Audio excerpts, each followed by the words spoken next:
Hi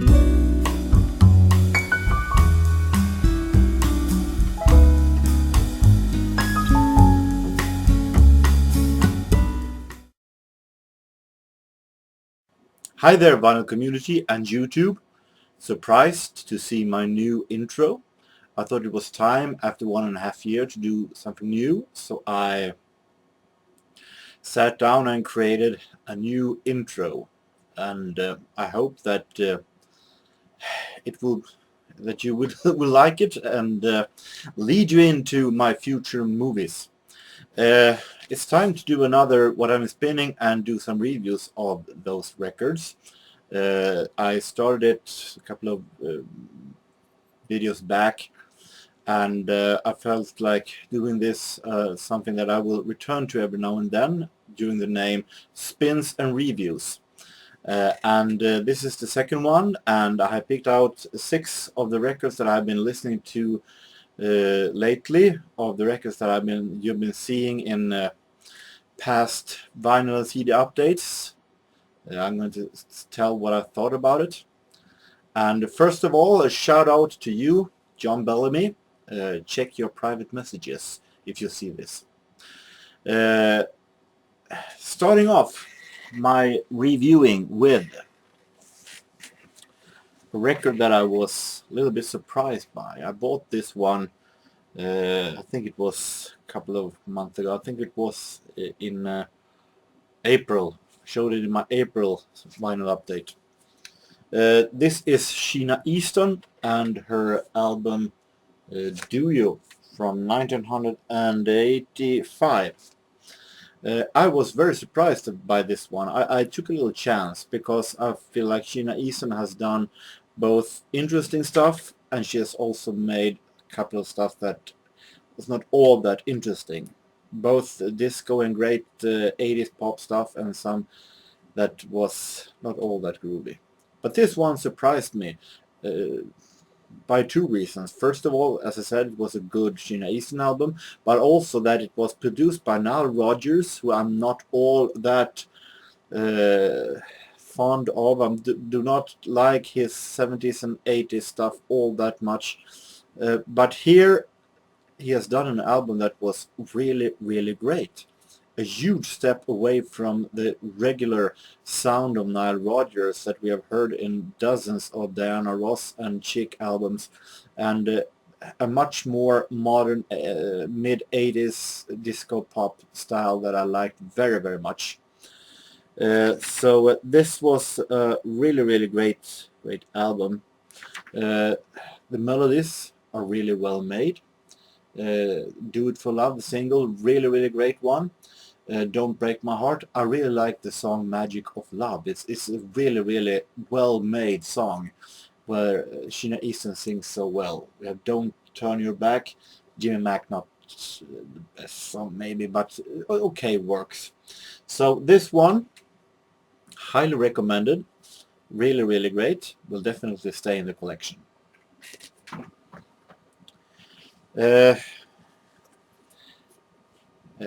Not all that good was the next one. I had high hopes for it. I bought it in Stockholm during October for the high price of 20 cents. So I won't be losing that much, but too bad. This is Denise Williams, Water Under the Bridge. Solo album that I had a little high expectations of, actually. I felt like this could be really, really good. But I'm not going to say that it's totally worthless, but it's just uninteresting. It didn't do me anything. It's passed me by totally without any reflections. It is produced by Steve Levine, and the production is okay, nothing more, nothing less. Pretty uninteresting melodies. The title track, Water Under the Bridge, is the best one. But otherwise, this is a disappointment. It was an album that passed me by without anything.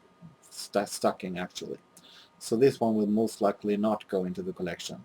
Sadly enough, actually, and sadly because this is a promo, not for sale. But it doesn't matter. It's not interesting to listen to. This one I bought during the record fair this year. It is Chicago's 7th album from 1974. As I said in my review, my report from that record fair, I like the cover art of this one. The album itself is also really good. Totally unpredictable. You never know what's going to happen next, and I like this style very much. I became a huge fan of Chicago of the 70s. Almost just as much as I'm a huge, since before was a huge fan of the 80s Chicago. There are some really great songs here. We have I've Been Searching So Long, really great song. We have Hanky Panky, not the Madonna Hanky Panky. Sorry Adam, I think that this Hanky Panky is a little better than Madonna's Hanky Panky. Italian from New York, really great song. The album has really one low point, and it's the song Devil Sweet that is too long and a little too boring. It's getting uninteresting after a couple of minutes, unfortunately. So that song is my least favorite track on this album. It's not the absolute best Chicago album. It doesn't reach the same level as Chicago 2, but still it's a very good album, very listenable and very well made, so highly recommended anyway. Going over to some jazz albums. This one I showed a couple of vinyl updates back. This is Stadola Big Band album with Polish jazz, as it says here on the sleeve. This album is really interesting. As I've said before, I'm very interested in listening to what other countries' jazz sounds like, especially the old ones. When America was listening to bebop and swing, what other countries were listening to. Now this one is not that old. This one is from 1971, but it is still very interesting. It's a great mix between traditional jazz songs from USA, like Sweet Georgia Brown, Riff Blues, and so on. After You Gone here also, and new composed songs in Polish. Agata na sprzedaż, Agata for sale. We have Slodoka Isabella, Sweet Isabella, and Dog Rywka, Appendix. My Polish is a little bit limited, so bear with me, everyone from Poland. I'm not trying to be fun, I'm trying to be correct. This one is really great. In 1971, Poland were still a part of communism, and with those, when it comes to that, it's very surprising how very much American it sounds like. Even the new Polish tracks sounds very much American, like traditional big band, and it's very well made. It's really heavy groove. Great musicians, all of these with the strange names. But I think that these new Polish tracks are actually some of the best songs of this album. So this one definitely stays in the collection. It's a really surprising album that made me really surprised. Always good to be positively surprised. This one I talked a little bit about in Needle Grooves contest when I talked about Verve. I played from it in the background. This is Jelly Mulligan, the concert jazz band. Bought this at the record fair. And this one is really good. Jerry Mulligan did this because he wanted to do a project where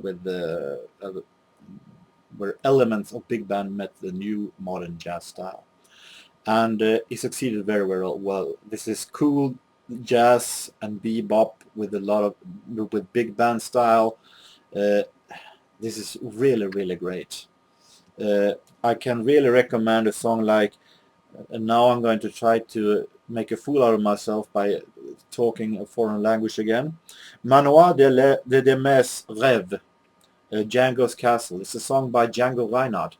And that one is so great. It's so relaxing and really great ballad. Almost close to Early Autumn by Woody Herman, but with the Jerry Mulligan instead of Stan Getz. This is really great. I like You Took Advantage of Me. You have Broadway. You had My Funny Valentine. I'm Gonna Go Fishing. And you're having such great names here. Besides Jerry Mulligan, Sue Sims, Gene Allen, you have Conte Condoli, Don Ferreira, you have Bob Brookmeyer, Mel Lewis, you name it.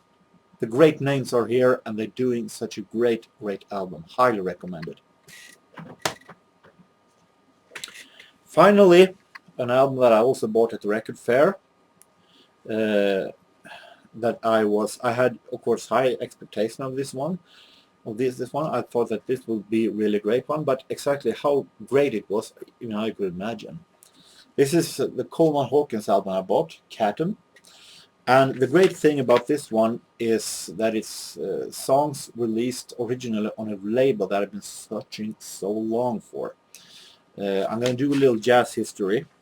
1940, record store owner formed a record label called Keynote.